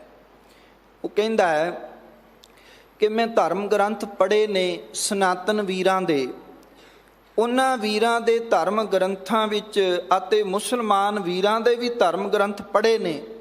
ਕਹਿਣ ਲੱਗਾ ਮੈਂ ਕੁਰਾਨ ਸ਼ਰੀਫ ਦਾ ਅਧਿਐਨ ਕੀਤਾ ਹੈ, ਉਹਦੇ ਵਿੱਚ ਇਹ ਗੱਲ ਲਿਖੀ ਹੈ ਕਿ ਵੀ ਜਿਹੜਾ ਬੰਦਾ ਇਸ ਧਰਤੀ ਤੇ ਗੁਨਾਹ ਕਰੇਗਾ, ਪਾਪ ਕਰੇਗਾ, ਉਹਦੇ ਕੇਵਲ 7 ਗੁਨਾਹ ਹੀ ਮਾਫ ਹੋ ਸਕਦੇ ਨੇ, 7 ਪਾਪ ਹੀ ਮਾਫ ਹੋ ਸਕਦੇ ਨੇ। ਲੋਕ ਸੁਣਦੇ ਰਹੇ, ਕਈ ਮੁਸਲਮਾਨ ਵੀਰ ਵੀ ਉੱਥੇ ਬੈਠੇ ਸੀ, ਉਹਨਾਂ ਨੇ ਵੀ ਸੁਣਿਆ। ਫਿਰ ਉਹ ਕਹਿੰਦਾ ਵੀ ਮੈਂ ਜਿਹੜਾ 4 ਵੇਦ ਵੀ ਪੜ੍ਹੇ, ਮੈਂ 27 ਸਿਮਰਤੀਆਂ ਵੀ ਪੜ੍ਹੀਆਂ, 18 ਪੁਰਾਣ ਵੀ ਪੜ੍ਹੇ, ਉਹਨਾਂ ਦੇ ਵਿੱਚੋਂ ਤੱਤ ਭਾਵ ਇਹ ਨਿਕਲ ਕੇ ਆਉਂਦਾ। ਉਹ ਕਹਿੰਦਾ ਵੀ ਕੇਵਲ ਤੋਂ ਕੇਵਲ ਉਹਨਾਂ ਲੋਕਾਂ ਦੇ ਵੀ ਇਹ ਹਾਮੀ ਭਰੀ ਹੈ, ਉਹਨਾਂ ਗ੍ਰੰਥਾਂ ਵਿੱਚੋਂ ਵੀ ਇਹ ਗੱਲ ਮਿਲਦੀ ਹੈ ਵੀ ਤੁਹਾਡੇ 17 ਪਾਪ ਮਾਫ ਕੀਤੇ ਜਾ ਸਕਦੇ ਨੇ। ਹੁਣ ਤੁਸੀਂ ਅੰਦਾਜ਼ਾ ਲਾਓ ਵੀ 100 ਵਿੱਚੋਂ ਸਾਡਾ ਬੱਚਾ 7 ਨੰਬਰ ਲੈ ਕੇ ਆਏ, 17 ਲੈ ਕੇ ਆਏ, ਕੀ ਪਾਸ ਹੈ? ਸਾਰੇ ਹੈਰਾਨ ਹੈ ਵੀ ਅਸੀਂ ਤਾਂ ਰੱਬ ਦੀ ਹਜ਼ੂਰੀ ਵਿੱਚ ਫੇਲ ਆ। ਅਸੀਂ ਨਹੀਂ ਪਾਸ ਹੁੰਦੇ। ਫਿਰ ਉਹ ਕਹਿਣ ਲੱਗਾ ਇਸ ਬਾਈਬਲ ਉੱਤੇ ਭਰੋਸਾ ਰੱਖਣਾ, ਨਿਸ਼ਚਾ ਰੱਖਣਾ। ਕਹਿਣ ਲੱਗੇ ਤੁਹਾਨੂੰ 100% ਮੈਂ ਯਕੀਨ ਦਿਵਾਉਣਾ ਚਾਹੁੰਦਾ, ਚੇਤੇ ਰੱਖੋ ਕਿ ਤੁਸੀਂ ਜਿਹੜੇ ਗੁਨਾਹ ਕਰੋਗੇ ਨਾ, ਪਾਪ ਕਰੋਗੇ, ਹਜ਼ਰਤ ਈਸਾ ਜੀ ਤੁਹਾਡੇ 70 ਪਾਪ ਮਾਫ ਕਰ ਦੇਣਗੇ। 70% ਤੁਹਾਡੇ ਗੁਨਾਹ ਮਾਫ ਹੋ ਜਾਣਗੇ। ਹੁਣ ਲੋਕਾਂ ਦੀਆਂ ਨਿਗਾਹਾਂ ਬਦਲ ਗਈਆਂ। ਲੋਕ ਬੜੇ ਹੈਰਾਨ ਨੇ ਵੀ ਕਿੱਥੇ 7, ਕਿੱਥੇ 17 ਤੇ ਕਿੱਥੇ 70। ਤੇ ਤੁਸੀਂ ਜਾਣਦੇ ਹੋ ਅੱਜ ਦੇ ਟਾਈਮ ਵਿੱਚ ਤਾਂ ਮਨੁੱਖ ਇਹੀ ਸੋਚਦਾ ਵੀ ਵੱਧ ਤੋਂ ਵੱਧ ਪ੍ਰਾਪਤ ਹੋ ਜਾਏ। ਅੱਜ ਤਾਂ ਸਾਡੀ ਫਿਦਰਤ ਵੀ ਕਈ ਵਾਰ ਇਹ ਬਣ ਚੁੱਕੀ ਹੈ, ਮੈਨੂੰ ਮਾਫ ਕਰਿਓ, ਜੇ ਬੱਚਾ 99% ਨੰਬਰ ਲੈ ਕੇ ਆਏ ਉਹਨੂੰ ਸ਼ਾਬਾਸ਼ ਨਹੀਂ ਦਿੰਦੇ, ਉਹਦੀ ਪਿੱਠ ਨੂੰ ਨਹੀਂ ਥੱਪਤ ਪਾਉਂਦੇ। ਮਾਪੇ ਘੂਰੀਆਂ ਵੱਟਦੇ, ਪੁੱਤ 1 ਨੰਬਰ ਦੀ ਕਿਹੜੀ ਘਾਟ ਰਹਿ ਗਈ ਸੀ, ਤੇਰਾ ਧਿਆਨ ਕਿੱਥੇ ਚੱਲ ਗਿਆ ਸੀ। ਹਾਲਾਂਕਿ ਇਹਨੂੰ ਸ਼ਾਬਾਸ਼ ਦੇਣੀ ਚਾਹੀਦੀ ਹੈ। ਸ਼ਾਬਾਸ਼ ਉਹਨਾਂ ਨੂੰ ਵੀ ਦੇਣੀ ਚਾਹੀਦੀ ਹੈ ਜਿਹੜੇ ਘੱਟ ਨੰਬਰ ਲੈ ਕੇ ਪਾਸ ਹੋਏ, ਮਿਹਨਤਾਂ ਕੀਤੀ ਨਾ ਉਹਨਾਂ ਨੇ। ਕਹਿਣ ਲੱਗੇ ਲੋਕਾਂ ਦੀਆਂ ਨਿਗਾਹਾਂ ਬਦਲ ਗਈਆਂ ਵੀ ਕਿੱਥੇ 7, ਕਿੱਥੇ 17 ਤੇ ਕਿੱਥੇ 70। ਹੁਣ ਇਹ ਸੱਜਣ ਇਹ ਕਹਿਣ ਲੱਗਾ ਜੀ ਤੁਹਾਡੇ ਵਿੱਚੋਂ ਕੋਈ ਕੁਝ ਕਹਿਣਾ ਚਾਹੁੰਦਾ ਹੈ, ਕਿਉਂਕਿ ਉਹਨਾਂ ਦੇ ਪ੍ਰਚਾਰ ਦਾ ਢੰਗ ਹੈ ਵੀ ਉਹਨਾਂ ਦੀ ਗੱਲ ਲੋਕਾਂ ਤੋਂ ਕਹਾਣੀ। ਕੋਈ ਤੇ ਕਹੇਗਾ ਵਾਹ ਕਮਾਲ ਦਾ ਧਰਮ ਹੈ, ਕੋਈ ਤੇ ਆਖੇਗਾ ਵਾਹ 70% ਮਾਫ ਹੋ ਰਹੇ ਨੇ। ਆਖਰਕਾਰ ਕੋਈ ਬੰਦਾ ਅੱਗੇ ਨਾ ਆਇਆ। ਇੱਕ ਬੱਚਾ ਜਿਹੜਾ 5ਵੀਂ 'ਚ ਪੜ੍ਹਦਾ ਹੈ, ਜਿਹਦੇ ਸਿਰ ਤੇ ਜੂੜਾ ਹੈ, ਉਹ ਕਹਿਣ ਲੱਗਾ ਜੀ ਮੈਂ ਕੁਝ ਕਹਿਣਾ ਚਾਹੁੰਦਾ। ਹੁਣ ਇਹ ਬੜਾ ਖੁਸ਼ ਹੈ, ਮਨ ਹੀ ਮਨ ਵਿੱਚ ਇੰਨੇ ਸੈਂਕੜੇ ਗੱਲਾਂ ਸੋਚ ਲਈਆਂ। ਇਹ ਕਹਿਣ ਲੱਗਾ ਵਾਹ ਸੱਜਣਾ ਕਮਾਲ ਹੋ ਗਿਆ, ਮੈਨੂੰ 7 ਵਾਲਿਆਂ ਤੋਂ ਉਮੀਦ ਸੀ, ਮੈਨੂੰ 17 ਵਾਲਿਆਂ ਤੋਂ ਉਮੀਦ ਸੀ, ਮੈਨੂੰ 70 ਵਾਲਿਆਂ ਤੋਂ ਉਮੀਦ ਸੀ, ਮੈਨੂੰ ਤੇਰੇ ਤੋਂ ਉਮੀਦ ਨਹੀਂ ਸੀ। ਕਿਉਂਕਿ ਤੇਰੀ ਕੌਮ ਦੀ ਦਾਤ ਐਡੀ ਵੱਡੀ ਹੈ, ਤੇਰੀ ਕੌਮ ਤੇ ਇੰਨੀ ਵੱਡੀ ਬਖਸ਼ਿਸ਼ ਹੈ ਕਿ ਜਿਸ ਕੌਮ ਦੇ ਬੱਚਿਆਂ ਨੇ ਟੋਟੇ ਕਰਾ ਕੇ ਆਪਣੇ ਮਾਵਾਂ ਦੇ ਗਲਿਆਂ ਦੇ ਹਾਰ ਬਣ ਗਏ, ਜਿਸ ਕੌਮ ਦੇ ਸਾਹਿਬਜ਼ਾਦੇ ਨੀਹਾਂ ਵਿੱਚ ਚਿਣੇ ਗਏ, ਜਿਸ ਕੌਮ ਦੇ ਬੱਚਿਆਂ ਨੇ ਆਪਣੀਆਂ ਖੋਪੜੀਆਂ ਉਤਰਵਾ ਲਈਆਂ, ਜਿਸ ਕੌਮ ਦੇ ਬੱਚੇ ਦਿੱਲੀ ਦੇ ਵਿੱਚ ਸ਼ਹੀਦ ਹੋ ਗਏ, ਉਹ ਕਹਿੰਦੇ ਸੀ ਮੇਰੀ ਮਾਂ ਝੂਠ ਬੋਲਦੀ ਆ ਪਰ ਮੈਂ ਗੁਰੂ ਜੀ ਦਾ ਸੱਚਾ ਸਿੱਖ ਹਾਂ। ਸੱਜਣਾ ਤੇਰੇ ਤੋਂ ਉਮੀਦ ਨਹੀਂ ਸੀ, ਪਰ ਵਾਹ ਜੇ ਤੂੰ ਆ ਕੇ 2 ਬੋਲ ਆਖੇ ਤੇ ਮੈਂ ਅੱਜ ਮਾਣ ਨਾਲ ਕਵਾਂਗਾ ਜਿਹੜੀ ਕੌਮ ਦਾ ਬੰਦਾ ਲੋਭ ਅਤੇ ਲਾਲਚ ਵਿੱਚ ਨਹੀਂ ਸੀ ਡੋਲਦਾ, ਮੈਂ ਇਸ ਕੌਮ ਦੇ ਬੱਚੇ ਨੂੰ ਅੱਜ ਕਨਵਰਟ ਕਰ ਦਿੱਤਾ ਹੈ। ਪਰ ਇਹ ਕੀ ਪਤਾ ਸੀ ਉਸ ਨੂੰ ਕਿ ਉਹ ਬੱਚਾ ਕੌਣ ਹੈ ਤੇ ਕੀ ਆਖੇਗਾ। ਉਹ ਬੱਚਾ ਸਾਹਮਣੇ ਆਇਆ ਤੇ ਉਹ ਬੱਚਾ ਕਹਿਣ ਲੱਗਾ ਜੀ ਮੈਨੂੰ ਕੁਝ ਸਮਾਂ ਚਾਹੀਦਾ ਹੈ, ਮੈਂ ਬੇਨਤੀ ਕਰਨਾ ਚਾਹੁੰਦਾ। ਉਹ ਬੱਚਾ ਆਣ ਕੇ ਕਹਿਣ ਲੱਗੇ ਸੱਜਣਾ ਮੈਂ ਨਹੀਂ ਪੜ੍ਹੀ ਕੁਰਾਨ ਸ਼ਰੀਫ ਨੇ, ਮੈਂ ਨਹੀਂ ਪੜ੍ਹੀ ਅੰਜੀਲ, ਮੈਂ ਨਹੀਂ ਪੜ੍ਹੀ ਤੋਰੇਤ, ਮੈਂ ਨਹੀਂ ਪੜ੍ਹਿਆ ਤੰਬੂਰ, ਮੈਂ ਨਹੀਂ ਪੜ੍ਹੇ ਵੇਦ 4, ਮੈਂ ਨਹੀਂ ਪੜ੍ਹੀਆਂ ਸਿਮਰਤੀਆਂ, ਮੈਂ ਨਹੀਂ ਪੜ੍ਹੇ ਸ਼ਾਸਤਰ 6, ਮੈਂ ਨਹੀਂ ਪੜ੍ਹੇ ਪੁਰਾਣ। ਮੇਰਾ ਬਾਬਾ ਜਦੋਂ ਸੂਰਜ ਢਲਦਾ ਹੈ ਸ਼ਾਮ ਨੂੰ ਮੇਰੀ ਉਂਗਲ ਫੜ ਕੇ ਗੁਰੂ ਘਰ ਲੈ ਕੇ ਜਾਂਦਾ ਹੈ, ਅਸੀਂ ਰਹਿ ਰਾਸ ਇਕੱਠੇ ਕਰਦੇ ਹਾਂ। ਬਾਬਾ ਮੇਰਾ ਅਰਦਾਸ ਕਰਦਾ ਹੈ, ਮੈਂ ਚੌਰ ਸਾਹਿਬ ਕਰਦਾ ਹੈ। ਜਦੋਂ ਸਤਿਗੁਰੂ ਦੀਆਂ ਪਰਿਕਰਮਾ ਕਰਕੇ ਮੇਰਾ ਬਾਪੂ ਮੇਰਾ ਬਾਬਾ ਧੰਨ ਸ਼੍ਰੀ ਗੁਰੂ ਗ੍ਰੰਥ ਸਾਹਿਬ ਦੇ ਦਰਸ਼ਨ ਕਰਦਾ ਹੈ, ਉਦੋਂ ਇੱਕ ਗੱਲ ਮੈਂ ਆਪਣੇ ਬਾਪੂ ਨੂੰ ਰੋਜ਼ਾਨਾ ਪੜ੍ਹਦਾ ਸੁਣਦਾ। ਇੱਕ ਗੱਲ ਮੇਰਾ ਬਾਪੂ ਕਹਿੰਦਾ ਹੈ, ਮੈਂ ਮੂਰਖ ਕੀ ਕੇਤਕ ਬਾਤ ਹੈ, ਕੋਟ ਪਰਾਦੀ ਤਰਿਆ ਰੇ, ਗੁਰ ਨਾਨਕ ਜਿਨ ਸੁਣਿਆ ਪੇਖਿਆ, ਸੇ ਫਿਰ ਗਰਵਾਸ ਨ ਭਰਿਆ ਰੇ। ਸੱਜਣਾ ਤੂੰ ਇੱਥੇ ਲੋਕਾਂ ਨੂੰ ਲੁਭਾਉਣੇ ਵਾਅਦੇ ਕਰਦਾ 7, 17, 70 ਦੇ, ਇੱਥੇ ਤਾਂ ਕਰੋੜਾਂ ਪਾਪੀਆਂ ਨੂੰ ਵੀ ਤਾਰਨ ਦੀ ਸਮਰੱਥਾ ਸਾਡੇ ਸਤਿਗੁਰੂ ਦੀ ਬਾਣੀ ਰੱਖਦੀ ਹੈ। ਤੁਹਾਨੂੰ ਪਤਾ ਕੌਣ ਸੀ ਉਹ ਬੱਚਾ? ਸਿੱਖ ਧਰਮ ਦੇ ਮਹਾਨ ਸਾਹਿਤਕਾਰ ਕਵੀ ਭਾਈ ਸਾਹਿਬ ਭਾਈ ਵੀਰ ਸਿੰਘ। ਉਹ ਆਪਣਾ ਬੋਰੀਆ ਬਿਸਤਰਾ ਇਕੱਠਾ ਕਰਦਾ ਤੁਰ ਪਿਆ। ਗੁਰੂ ਪਿਆਰ ਵਾਲਿਓ ਅਸੀਂ ਤਾਂ ਕੇਵਲ ਹਜੇ ਤੱਕ ਕੀਮਤੀ ਰੁਮਾਲੇ ਤੇ ਵਸਤਰ ਪਾਣ ਤੱਕ ਹੀ ਸੀਮਿਤ ਰਹਿ ਗਏ। ਅਸੀਂ ਧੂਪ ਬੱਤੀਆਂ ਅਗਰਬੱਤੀਆਂ ਦੇਣ ਤੱਕ ਸੀਮਿਤ ਰਹਿ ਗਏ। ਅਸੀਂ ਆਪਣਾ ਖਜ਼ਾਨਾ ਹਜੇ ਤੱਕ ਲੋਕਾਂ ਨੂੰ ਦੱਸਿਆ ਹੀ ਨਹੀਂ। ਸਾਡਾ ਪਿਓ ਸਾਨੂੰ ਕਿੱਡਾ ਕੀਮਤੀ ਖਜ਼ਾਨਾ ਦੇ ਕੇ ਗਿਆ। ਸਾਡੇ ਕੋਲ ਤਾਂ ਐਡਾ ਕੀਮਤੀ ਖਜ਼ਾਨਾ ਹੈ ਕਿ ਜੇਤਾ ਸਮੁੰਦ ਸਾਗਰ ਨੀਰ ਭਰਿਆ ਤੇ ਅਵਗੁਣ ਹਮਾਰੇ, ਦਇਆ दया करो किछ मेहर उपावो डुबदे पत्थर तारे। साडी कौम विच तां कमाल दे बच्चे होए ने। एक मिशनरी वीर किसी स्कूल विच गया, ਉਹਨੇ प्रिंसीपल नाल गल की भी अज मैं गैसट लैक्चरार वजों आया तो मैनू एक टाइम दिता जाए। 12वीं क्लास विच ਉਹਨੂੰ टाइम दिता गया। 12वीं क्लास विच जाके ਉਹਨੇ अपना इंट्रोडक्शन कराया। इंट्रोडक्शन कराने तो बाद वो बच्चियां नू पुछदा भी तुसी की बनोगे। कोई बच्चा कुछ आखदा है, कोई कुछ आखदा है। किसी ने अपनी इच्छा जाहिर की भी मैं डॉक्टर बनांगा, किसी ने आख्या भी मैं पुलिस विच भर्ती बनांगा, किसी ने आख्या मैं IAS ऑफिसर बनांगा, किसी ने कुछ आख्या। एक बच्चा कहंदा मेरी दिल की इच्छा है भी मैं उच्च विद्या वास्ते प्रदेश जाके विदेश जाके पढ़ा। इसने उन्होंने अपना विजिटिंग कार्ड दे दिता। क्यों? क्योंकि बच्चे की ड्रैस तो इयों लगता है भी बच्चा गरीब परिवार का है। इन्हें कार्ड दिता। वो कहने लगे जी मैं कार्ड का तुहाडे दा की करना है। ये कहने लगा बेटा कोई पता नहीं, कदे वक्त बन जाता है, काम आ जाता है। विदेश विच मेरा भी घर है, मैं भी विदेशों इत्थे आया प्रचार करने वास्ते। कहने लगा कोई पता नहीं, वक्त बन जाता है, कदे लोड़ पवे तो आ मेरा विजिटिंग कार्ड है, तू मैनू फोन कर ली, मैं तेरी सेवा विच हाज़र होवांगा। बच्चे ने रख लिया। 12वीं पास की। एक दिन अपने स्कूल का बैग लिया, माँ ने 2 परौंठे कड्डे ते परौंठे पाए ने, बैग दे विच तुरिया जा रहा है। ये लभदा पिया भई कोई इहो जिहा ठिकाना लभ जाए जिस करके जां तां मैनूं कॉलेज मिल जाए, यूनीवर्सिटी मिल जाए, जां कोई संगी साथी मिल जाए जिस करके मैं विदेश चल जावां। अज पार्क विच बैठा होया अपने बैग नूं चैक करदा पिया, उहदे विच विजिटिंग कार्ड पिया। विजिटिंग कार्ड उसे सज्जण दा है जिहड़ा कदे इहदी क्लास विच आया सी। इहने फोन लाया है। उहने कहा हाँ पुत्त मैं तैनूं पहचानदा। कहण लगा मैं फलाने स्कूल दा विद्यार्थी हाँ, तुसीं मैनूं विजिटिंग कार्ड दिता सी, मेरी 12वीं हो गई, मैं विदेश जाना चाहुंदा है। ये कहने लगा कोई नहीं पुत्त तू मेरे घर आ जा, मैं फलाने कमरे च ठहरिया होया। ये उहदे घर जांदा है ते ये सज्जण हजे तैयार हो रहा है। हजे तैयार होने च वक्त है। जदों ये बच्चा उहदे ड्राइंग रूम च बैठा है, इनू भुख लगी है। माँ दियां रोटियां चेते आईयां। अज इन्हें परौंठा कढ़िया ते खाना ही शुरू किया सी। एकदम उस सज्जण दा कुत्ता कोल बैठा है। ਉਹਦਾ कुत्ता कोल आके बैठे, कदे बच्चे दे पैरां नूं चटदा है, कदे ਉਹ हलीमी देखदा है, कदे पूंछ लांदा है। कहण लगे इहने वेखिया भी शायद ਇਹ प्रसादा मंगदा है, मैं क्यों ना इस नूं पा देवां। उस बच्चे ने अपनी रोटी विचों कुछ हिस्सा उस कुत्ते नूं पाया, पर उस कुत्ते ने खाधा नहीं। 5 मिनट निकल गए। वो सज्जण ईसाई मिशनरी अंदरों आया, वो बड़े प्यार नाल मिलिया, जफी पा के मिलिया। कहण लगा बेटा चंगा कीता तू आ गया, मैं तेनू कार्ड दे के आया सी, दस की परेशानी है। वो कहण लगा जी परेशानी मैं बाद विच दसांगा, पहला मैनू एक गल दसो, आ जिहड़ा तुहाडा कुत्ता है ये नाले तां मेरे पैर चट्टी जांदा सी, नाले ये पूंछ लाई जांदा सी, मैनू इउं प्रतीत होया ये भुखा है। मैं अपना परोठा नबेड़ चुकिया, इहनूं मैं गराही पाई, इहने रोटी खाधी नहीं। वो कहण लगा ये बेगानियां रोटियां नहीं खांदा, ये बेगाने परोठे नहीं खांदा, ये अपनियां दे खांदा है। उन्हें अपने बच्चे ने उस वेले टिफिन पैक किया, बैग पैक किया। कहण लगा जी मैं चलिया।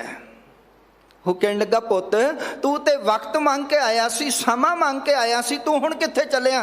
कहण लगा जी बस मैनू पता लग गया, मैं भी बेगाने बूहां ते आया सी। जे मेरी कौम विच दम होएगा, अपनी कौम दे बच्चियां नू संभाल लैणगे ते वो अपनी कौम दे बच्चियां नू साम लैणगे। मैं गुरु रामदास दे दर ते चले, उस गुरु रामदास महाराज दे दर ते अरदास करन चले। दाता कदे तू मदियालियां तो बाहर, मंदरसियां तो बाहर घुंगड़ियां वेचदा सी दाता, जदों तेरे उत्ते किरपा हुई, तू एडी रहमत वरताई, तू कलम चुकी, तू कलम दा इन्ना धनी, तू 30 रागां विच बाणी उचारण कर दित्ती। दाता जे तेरे उत्ते बख्शिश हो सकदी है, तेरा ये बच्चा भी उच्च विद्या वास्ते विदेश जा सकदा, पर मैनू कबीर बार पर आया बैसना, साई मुझैना दे, जे तू एवें रखसी जियो शरीर ले। कहणगे फिर मैनू पराए बूहां ते जाण दी आदत नहीं।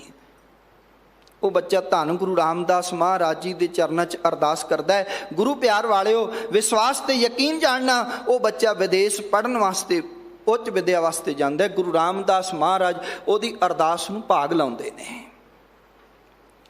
ਇਹ ਸ਼ਬਦ ਦਾ ਖਜ਼ਾਨਾ ਸਾਡੇ ਕੋਲ ਹੈ, ਸਾਡੇ ਕੋਲ ਗੁਰੂ ਦਾ ਖਜ਼ਾਨਾ ਸਾਡੇ ਕੋਲ ਹੈ। ਅਸੀਂ ਬਗਾਨਿਆਂ ਤੇ ਅੱਜ ਤੇ ਹਾਲਾਤ ਇਹ ਬਣ ਗਏ ਵੀ ਤੁਸੀਂ ਵੇਖੋ, ਸ਼ਰਮ ਆਉਂਦੀ ਹੈ ਕਹਿੰਦੇ ਆ ਕਿ ਅਸੀਂ 1000 ਰੁਪਏ ਦੇ ਲਾਲਚ ਵਿੱਚ ਸਿੱਖੀ ਛੱਡ ਰਹੇ ਹਾਂ, 4000 ਰੁਪਏ ਮਹੀਨੇ ਦੇ ਲਾਲਚ ਵਿੱਚ ਸਿੱਖੀ ਛੱਡ ਰਹੇ ਹਾਂ। ਕੀ ਹੋ ਗਿਆ ਸਾਨੂੰ? ਜਿੱਥੇ ਕਰੋੜਾਂ ਰੁਪਈਆ ਕੋਈ ਰੱਖ ਦਿੰਦਾ ਸੀ ਤੇ ਸਿੱਖ ਜਿਹੜਾ ਉਹ ਸਿੱਖੀ ਨਹੀਂ ਸੀ ਛੱਡਦਾ। ਸਿੱਖਾਂ ਦੇ ਸਿਰਾਂ ਦੇ ਮੁੱਲ ਪਾ ਦਿੱਤੇ ਗਏ ਲੋਕਾਂ ਨੇ, 10 ਰੁਪਏ 50 ਰੁਪਏ 80 ਰੁਪਏ। ਸਿੱਖਾਂ ਦਾ ਪੱਤਾ ਪੱਤਾ ਵੈਰੀ ਹੋ ਗਿਆ, ਤਾਂ ਵੀ ਸਿੱਖੀ ਨਹੀਂ ਛੱਡੀ। ਅੱਜ ਅਸੀਂ ਕਿਹੜੇ ਰਸਤੇ ਪੈ ਗਏ ਆ? ਗੁਰੂ ਪਿਆਰ ਵਾਲਿਓ, ਸਾਨੂੰ ਆਪਣੇ ਖਜ਼ਾਨੇ ਨੂੰ ਵਰਤਣ ਦੀ ਜਾਚ ਆਵੇ। ਸਾਡੇ ਤਾਂ ਅਮੀਰ ਵਿਰਸਾ ਇੰਨਾ ਹੈ ਕਿ ਸਾਡੇ ਸਤਿਗੁਰੂ ਪਾਤਸ਼ਾਹ ਜੀ ਕੋਲ ਜਿਹੜਾ ਸ਼ਬਦ ਆਇਆ, ਜਿਸ ਗੁਰਦੇਵ ਨੇ ਇਹ ਜੈਸੀ ਮੈਂ ਆਵੇ ਖਸਮ ਕੀ ਬਾਣੀ ਤੈਸੜਾ ਕਰੀ ਗਿਆਨ ਵੇ ਲਾਲੋ, ਉਹਨਾਂ ਗੁਰਦੇਵਾਂ ਨੂੰ ਨਮਸਕਾਰ ਹੈ, ਉਹਨਾਂ ਦੇ ਮਾਤਾ ਪਿਤਾ ਨੂੰ ਨਮਸਕਾਰ ਹੈ। ਗੁਰੂ ਪਿਆਰ ਵਾਲਿਓ, ਉਸ ਕੁਲ ਨੂੰ ਨਮਸਕਾਰ ਹੈ, ਉਸ ਥਾਂ ਨੂੰ ਨਮਸਕਾਰ ਹੈ ਜਿੱਥੇ ਮੇਰਾ ਸਤਿਗੁਰੂ ਪ੍ਰਗਟ ਹੋਇਆ ਹੈ। ਧੰਨ ਗੁਰੂ ਅਮਰਦਾਸ ਮਹਾਰਾਜ ਕਿਰਪਾ ਕਰ ਰਹੇ ਨੇ। ਸਤਿਗੁਰੂ ਗੁਰੂ ਅਮਰਦਾਸ ਮਹਾਰਾਜ ਪਹਿਲੇ ਬੰਦ ਵਿੱਚ ਅੱਜ ਇਹੀ ਤੇ ਸਮਝਾ ਰਹੇ ਨੇ। ਧਨ ਜਨਨੀ ਜਿਨ ਜਾਇਆ, ਧਨ ਪਿਤਾ ਪ੍ਰਧਾਨ, ਸਤਿਗੁਰ ਸੇਵ ਸੁਖ ਪਾਇਆ, ਵਿੱਚੋਂ ਗਿਆ ਗੁਮਾਨ। ਦਰ ਸੇਵਨ ਸੰਤ ਜਨ ਖੜੇ, ਪਾਇਨ ਗੁਣੀ ਨਿਦਾਨ। ਮੇਰੇ ਸਤਿਗੁਰੂ ਪਹਿਲੇ ਬੰਦ ਵਿੱਚ ਗੁਰਦੇਵ ਇਹ ਕਹਿੰਦੇ, ਉਹ ਸੱਜਣਾ, ਕਦੇ ਤੂੰ ਉਸ ਕੁੱਖ ਨੂੰ ਸਲਾਮ ਕੀਤੀ ਹੈ ਜਿਹਨੇ ਗੁਰੂ ਨਾਨਕ ਵਰਗਾ ਤੈਨੂੰ ਰਹਿਬਰ ਦਿੱਤਾ, ਗੁਰੂ ਦਿੱਤਾ ਇਸ ਦੁਨੀਆ ਵਿੱਚ? ਤੈਨੂੰ ਮਾਣ ਕਰਨਾ ਚਾਹੀਦਾ ਸੀ। ਉਹ ਤੇਰਾ ਬਾਬਾ ਉਹ ਸੀ, ਤੇਰਾ ਸਤਿਗੁਰੂ ਉਹ ਸੀ ਜਿਹੜਾ ਗੜ ਬਗਦਾਦ ਨਿਵਾਇਕ ਹੈ, ਮੱਕਾ ਮਦੀਨਾ ਸਭੇ ਨਿਭਾਇਆ। ਤੇਰਾ ਸਤਿਗੁਰੂ ਉਹ ਸੀ ਧਾਰੀ ਨਿਸ਼ਾਨੀ ਕੋਸ ਦੀ, ਮੱਕੇ ਅੰਦਰ ਪੂਜ ਕਰਾਈ। ਤੇਰਾ ਸਤਿਗੁਰੂ ਉਹ ਸੀ ਉਹ ਗੋਰਖ ਮਤੇ ਤੋਂ ਨਾਨਕ ਮਤਾ ਪ੍ਰਗਟ ਕਰ ਆਇਆ। ਤੇਰਾ ਸਤਿਗੁਰੂ ਉਹ ਸੀ ਪੂਰਬ ਨੂੰ ਪਾਣੀ ਦੇਣ ਵਾਲਿਆਂ ਨੂੰ ਸਮਝਾਇਆ, ਸੱਜਣੋ ਜਿਉਂਦਿਆਂ ਜੀ ਮਾਪਿਆਂ ਦੀ ਸੇਵਾ ਕਰੋ। ਤੇਰਾ ਸਤਿਗੁਰੂ ਉਹ ਸੀ ਜਿਹੜਾ ਕਿ ਹਰਿਦੁਆਰ ਦੀ ਧਰਤੀ ਤੇ ਭੁੱਲੇ ਹੋਏ ਸਾਧੂਆਂ ਨੂੰ ਰਸਤੇ ਪਾ ਗਿਆ। ਤੇਰਾ ਸਤਿਗੁਰੂ ਉਹ ਸੀ ਜਿਹੜਾ ਮਲਕ ਭਾਗੋ ਨੂੰ ਸਮਝਾ ਗਿਆ, ਕਾਲ ਕਾਇਕ ਛੱਤੋਂ ਦੇ ਨਾਨਕ ਰਾਹ ਪਛਾਣੇ ਸੇ। ਤੇਰਾ ਸਤਿਗੁਰੂ ਉਹ ਸੀ ਜਿਨ੍ਹਾਂ ਨੂੰ ਕਿਸੇ ਨੇ ਸੀਨੇ ਨਾਲ ਨਹੀਂ ਲਾਇਆ, ਉਹਨਾਂ ਨੂੰ ਆਪਣੀ ਛਾਤੀ ਨਾਲ ਲਾ ਕੇ ਕਹਿੰਦਾ ਸੀ, ਨੀਚਾ ਅੰਦਰ ਨੀਚ ਜਾਤ, ਨੀਚੀ ਹੂੰ ਅਤ ਨੀਚ, ਨਾਨਕ ਤਿਨ ਕੈ ਸੰਗ ਸਾਤ, ਵੱਡਿਆਂ ਸਿਉ ਕਿਆ ਰੀਸ, ਜਿੱਥੇ ਨੀਚ ਸੰਭਾਲੀਨ ਤਿੱਥੇ ਨਦਰ ਤੇਰੀ ਬਖਸ਼ੀਸ। ਉਹ ਤੇਰਾ ਸਤਿਗੁਰੂ ਉਹ ਸੀ ਜਿਸ ਇਸ ਧਰਮ ਦੇ ਵਿੱਚ, ਇਸ ਲੋਕਾਂ ਦੇ ਵਿੱਚ, ਇਸ ਦੁਨੀਆ ਦੇ ਵਿੱਚ, ਇਸ ਖਾਸ ਕਰਕੇ ਹਿੰਦੁਸਤਾਨ ਵਿੱਚ ਲੋਕ ਔਰਤ ਨੂੰ ਪੈਰ ਦੀ ਜੁੱਤੀ ਕਹਿੰਦੇ ਸਨ, ਸਨਮਾਨ ਨਹੀਂ ਸੀ ਦੇ ਸਕਦੇ। ਉਹ ਭਲਿਆ ਤੇਰਾ ਸਤਿਗੁਰੂ ਉਹ ਸੀ ਜਿਹਨੇ ਵੰਗਾਰ ਕੇ ਕਿਹਾ, ਸੋ ਕਿਉ ਮੰਦਾ ਆਖੀਐ ਜਿਤ ਜੰਮੈ ਰਾਜਾਨ। ਤੇਰਾ ਸਤਿਗੁਰੂ ਉਹ ਸੀ ਜਿਹੜਾ ਲੋਕਾਈ ਨੂੰ ਇਹ ਸੁਨੇਹਾ ਦੇ ਕੇ ਚਲਾ ਗਿਆ, ਜੋਰਤ ਲੱਗੈ ਕੱਪੜਾ ਜਾਮਾ ਹੋਏ ਪਲੀਤ, ਜੋਰਤ ਪੀਵੇਂ ਮਾਨਸਾ ਤਿਨ ਕਿਉ ਨਿਰਮਲ ਚੀਤ। ਉਹ ਭਲਿਆ ਤੂੰ ਆਪਣੇ ਸਤਿਗੁਰੂ ਨੂੰ ਤੇ ਚੰਗੀ ਤਰ੍ਹਾਂ ਜਾਣ ਲੈਂਦਾ। ਤੇਰਾ ਸਤਿਗੁਰੂ ਕਿੱਡੇ ਮਾਣ ਵਾਲਾ ਹੈ, ਤੈਨੂੰ ਤੇ ਉਹਦੀ ਮਾਂ ਨੂੰ ਵੀ ਨਮਸਕਾਰ ਕਰਨੀ ਚਾਹੀਦੀ ਹੈ। ਧਨ ਜਨਨੀ ਜਿਨ ਜਾਇਆ।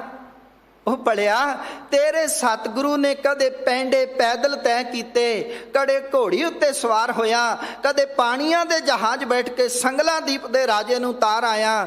ਉਹ ਸੱਜਣਾ ਕਦੇ ਤੂੰ ਸੋਚਿਆ ਉਸ ਗੁਰੂ ਤੋਂ ਬੇਮੁਖ ਹੋ ਕੇ ਅੱਜ ਤੂੰ ਈਸਾਈਅਤ ਨੂੰ ਪ੍ਰਵਾਨ ਕਰਦਾ ਹੈ? ਉਹ ਭਲਿਆ ਉਹ ਗੁਰੂ ਕਦੇ ਰੇਤ ਅੱਕ ਆਹਾਰ ਕਰ ਰੋੜਾਂ ਦੀ ਗੁਰਕਰੀ ਵਿਛਾਈ। ਉਹ ਤੇਰੀ ਖਾਤਰ ਹੀ ਆਇਆ ਸੀ ਕੱਲ ਤਾਰਨ ਗੁਰ ਨਾਨਕ ਆਇਆ। ਤੈਨੂੰ ਰੱਤਾ ਸ਼ਰਮ ਨਹੀਂ ਆਉਂਦੀ? ਅੱਜ ਸੋਚਣਾ ਤੇ ਚਾਹੀਦਾ ਹੈ। ਉਹ ਵਿਚਾਰ ਤੇ ਘਰ ਆਪਣੇ ਬੱਚਿਆਂ ਵਿੱਚ ਬੈ ਕੇ ਘਰ ਵਿੱਚ ਤੇਰੇ ਸਤਿਗੁਰੂ ਨੇ ਤੇਰੇ ਤੇ ਪਰਉਪਕਾਰ ਕਿਉਂ ਨਹੀਂ ਕੀਤੇ? ਕਿੱਡੇ ਵੱਡੇ ਪਰਉਪਕਾਰ ਕੀਤੇ ਤੇ ਹੁਣ ਨਹੀਂ ਕਰੇਗਾ? ਉਹ ਆਪਣੇ ਬੱਚਿਆਂ ਦੀ ਪਰਵਾਹ ਨਹੀਂ ਕੀਤੀ। ਕਿਹਨੂੰ ਆਪਣੀ ਧਰਮ ਪਤਨੀ ਪਿਆਰੀ ਨਹੀਂ ਹੁੰਦੀ, ਕਿਹਨੂੰ ਆਪਣੇ ਬਜ਼ੁਰਗ ਮਾਪੇ ਪਿਆਰੇ ਨਹੀਂ ਹੁੰਦੇ, ਕਿਹਨੂੰ ਛੋਟੇ ਛੋਟੇ ਲਾਲ ਪਿਆਰੇ ਨਹੀਂ ਹੁੰਦੇ। ਕਦੇ ਬਾਬੇ ਸ੍ਰੀ ਚੰਦ ਨੇ ਲੱਤਾਂ ਨਹੀਂ ਫੜੀਆਂ ਹੋਣਗੀਆਂ ਗੁਰੂ ਨਾਨਕ ਸਾਹਿਬ ਦੀਆਂ? ਕਦੇ ਕੁੱਛੜ ਨਹੀਂ ਚੜੇ ਹੋਣਗੇ ਬਾਬਾ ਲక్ష్ਮੀ ਦਾਸ ਜੀ? बापू कित्थे चले हैं? बापू कहंदा पुत्त बहुत सारे मेरे बच्चे ने, उन्होंने सवारन चले हैं, जगत जलंदे नूं ठारन वास्ते चले हैं। माँ तू फिक्र ना करी, कदे माँ उड़ीकदी होएगी अज मैं 4 दिन वास्ते प्रचार ते जावां ते फोटो खिंच के WhatsApp ते भेजदा, आ मेरा रूम है, आ मैनू फैसिलिटी मिली है। वो भलिया कदे बापू ने खिंच के WhatsApp किया होएगा? नहीं, उत्थे रेत अक आहार कर सी। पता नहीं किने बिस्तरा दिता भी होएगा कि नहीं दिता होएगा, किवें गुरदेव ने रातां गुजारियां होणगीਆਂ। भलिया एक नहीं, तेनू वारे वारे जाना चाहिए। धन गुरु अंगद साहब तो उस मां दया कौर नूं, उस बाबा फेरू मल नूं भी नमस्कार कर, जिथे मां तृप्ता नूं नमस्कार है, पिता कालू नूं नमस्कार है। धन गुरु अंगद साहब महाराज जे तुसी कृपा ना करदे, सैकड़े लोकां वास्ते, हज़ारां लोकां वास्ते, लखां लोकां वास्ते मंदिर से बंद सन। पर तेरे इंस्टीट्यूट विच, तेरे गुरमत विद्यालय विच जिहड़ा शूद्रां वास्ते भी दरवाजे खुले सी। इक्को ही विद्यालय जिते खत्तरी ब्राह्मण शूद वैस उपदेश 4 वर्ना को साझा है। वो भलिओ उस कुख नूं, उस मां नूं नमस्कार नहीं। धन गुरु अमरदास महाराज के इत्थे बच्चियां नूं जिन्हां दा कल ही विआह होया, महीने विआह नूं होए, कुछ साल होए, उन्हां नूं सती प्रथा दे नां ते साड़ दिता जांदा सी। दाता गुरु अमरदास महाराज इत्थे धार्मिक जजिया लगदा हुंदा सी, तू उन्हां नूं माफ कीता, उस कुख नूं नमस्कार नहीं। धन गुरु रामदास महाराज उस मां दया कौर नूं नमस्कार नहीं, उस पिता हरदास नूं बार बार नमस्कार नहीं। दाता जिसने अजिहा सतगुरु दिता कि अज लखां लोग गुरु रामदास तेरे चरनां च अरदास करदे। धन धन रामदास गुर जिन सिरिया तिने सवारिया, पूरी होई करामात आप सिरजनहार है तारिया। उस मां भानी नूं क्यों ना वार वार नमस्कार करिए जिने प्रथा कहार धन गुरु अर्जन साहब नूं संसार विच लैके आंदा। उस मां गंगा दी कुख नूं नमस्कार करो, उस माता निहाल कौर दी कुख नूं नमस्कार करो। प्यारिओ जिन्हें गुरु हरराय साहब वर्गा सतगुरु दिता, जिन्हें 14 साल दी उम्र च 52 बाग कीरतपुर साहिब च लवाए, दवाखाने खोले। उस मां कृष्ण कौर दी कुख नूं नमस्कार करो, जिन्हां दे दरबार च बैठे हो। दाता जे तू किते दिल्ली विच ना आउंदा ते अज साडे महल कित्थों बनने सी। तू इन्हां बंगलियां विच आके ठहरिया जिहड़े बंगला साहब हो गए। दाता तेनू नमस्कार है। मां कृष्ण कौर गुरु हरकृष्ण साहब दे नाल ही आए सन। गुरु प्यार वालिओ मां नानकी नूं किवें भुल जाओगे, जेड़े कि पटना साहब दी धरती तक नाल ही रहे, अपने पुੱਤ दे नाल गए। मां गुजरी नूं किवें भुल जाओगे, पिता धन गुरु तेग बहादुर साहब नूं किवें भुल जाओगे। गुरदेव कहण लगे भाई धनता जोग आखो उस मां नूं, उस पिता नूं, वो प्रधान पिता सर्वश्रेष्ठ है, महान है। सतगुरु की सेवा करोगे ना तो सतगुरु की सेवा कीतियां विचों गुमान चला जाएगा, हंकार चल जाएगा। पंडित लाल चंद की साखी तुहाडे सामने है। पंजोखरे दे विच पहलां तो अकड़दा रहा, जदों गुरदेव ने उपदेश दिता, छज्जू झीवर ते कृपा कीती, फिर उहिओ पंडित गुरदेव दे चरनां च अपना हंकार त्याग के ते सतगुरु दी सिੱਖੀ धारण करदा है। गुरदेव पातशाह कहण लगे जेड़े सतगुरु दे दर ते सुचेत हो के, मेरे मालिक दे दर ते खड़ के जेड़ा है वो सेवा करते ने ना, वो गुणी निधान परमात्मा नूं प्राप्त कर लेंदे ने। इस करके मेरे मालिक कहंदे सज्जणा तू भी गुरु दी सेवा विच लग जा। गुरु दी सेवा, गुरु दी सेवा की है? अज सतगुरु दे रूप विच नहीं, अज शब्द रूप विच है। गुरु दी सेवा है। अज तो बाद प्रण कर लईए भी सतगुरु तेरी बाणी दा असीं प्रचार करांगे, जिन्ना भी साहित्य लिटरेचर है उहनूं घर घर वंडांगे। दाता तेरी सिੱਖੀ दियां इन्नियां रहमतां ने साडे उत्ते, बड़ा कुछ है। असीं अपनियां फैक्ट्रियां दा प्रचार कर लिया, कारोबार दा प्रचार कर लिया, हुण तेरी सिੱਖੀ दे प्रचार विच जुटांगे। जे तू मोदी खाने ते बह के किरत कर सकदे ते सिੱਖੀ दा प्रचार कर सकदे, ते दाता असीं भी अपनियां दुकानां ते बह के सिੱਖੀ दा लिटरेचर रखांगे। हर दुकान ते लिटरेचर जिहड़ा है पिया होवे सिੱਖਾਂ दी, तां कि कोई भी जाए उहदे हत्थ 'च गुरु नानक दी जीवनी फड़ा दिओ, धन गुरु गोबिंद सिंह दी जीवनी फड़ा दिओ। गुरदेव पातशाह कहण लगे भाई गुरु दी किरपा होवेगी ना, रहमत हुंदी है ते देखना कर किरपा घर आया, आपे मिलिया आए। गुरु कृपा करेगा, रहमत बख्शिश होएगी। जिस दिन गुरु वाले बन के तुरांगे ना, उस दिन परमेश्वर भी आन के मिलेगा। सतगुरु तो मिलते ही ने ना, चरण शरण गुर एक पैंडा जाए चल सतगुर कोट पैंडा आगे होए लेता है। उस दिन रब भी मिलेगा। पातशाह कहते ने गुर शब्दी सा लाही है रंगे सहज सुभाए। भाई गुरु दे शब्द राही परमात्मा की सिफत सलाह करो, उस परमेश्वर दे प्यार विच रंग जाइए, उस परमेश्वर दे प्यार विच रंगे जाइए, जुट जाइए, सहज अवस्था प्राप्त होएगी। सतगुरु पातशाह कहते ने सच्चै सच समाया मिल रह न विछड़ जाए। जो ही सदा थे रहन वाले परमात्मा विच तुहाडा मिलाप हो जाएगा, तो गुरदेव पातशाह कहते ने फिर विछोड़ा नहीं होएगा, फिर विछोड़ा नहीं होएगा। क्योंकि अरदास ही ये कीती है, मेरे मालका बहुत जन्म के विछड़े मांदो। ये जन्म तुम्हारे लेके मेरे मालका कई जन्मां दे विछड़े सी, हुण समझ आ गई है गुरु शब्द राही, सोझी आ गई दाता, हुण विछड़िए ना। ये समझ आ जाती है गुरु शब्द राही। फिर जीव की आखदा है जो किछ करना सो कर रहया अवर न करना जाए। जो कुछ करदा है वो रब ही करदा है, होर कुछ कीता भी नहीं जा सकता, होर कोई समर्था भी नहीं रखता, केवल रब ही करन जोग है। पातशाह कहते ने चिरी विछुन्ने मेलियां सतगुर पन्ने पाए। बहुत जन्म विछड़े थे मादो, चिरां दे विछड़े होए सां, मेरे मालक गुरु ने कृपा की, परमेश्वर ने कृपा की, अपने लड़ ला लिया।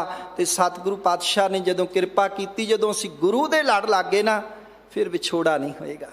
क्योंकि गुरु ही मिलाउण वाला, जैसा सतगुर सुनीदा तैसो ही मैं डीठ, विछड़िया मेले प्रभु हर दरगाह का बसीठ।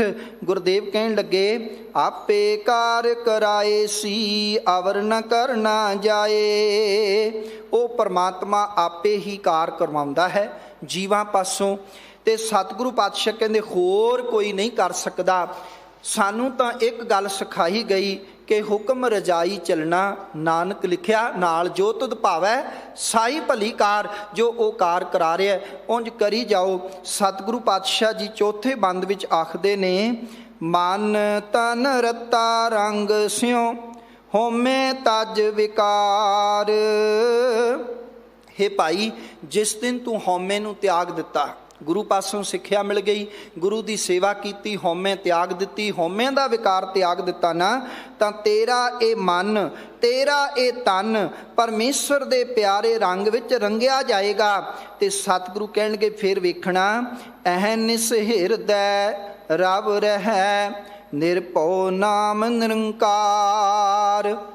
जिस तरह ही होमे का त्याग होया, सतगुरु कहणगे ओ निराकार प्रभु परमेश्वर ने कृपा की, कहणगे ओदा भौ रहत नाम जिहड़ा है वो तेरे हिरदे विच वस जाएगा।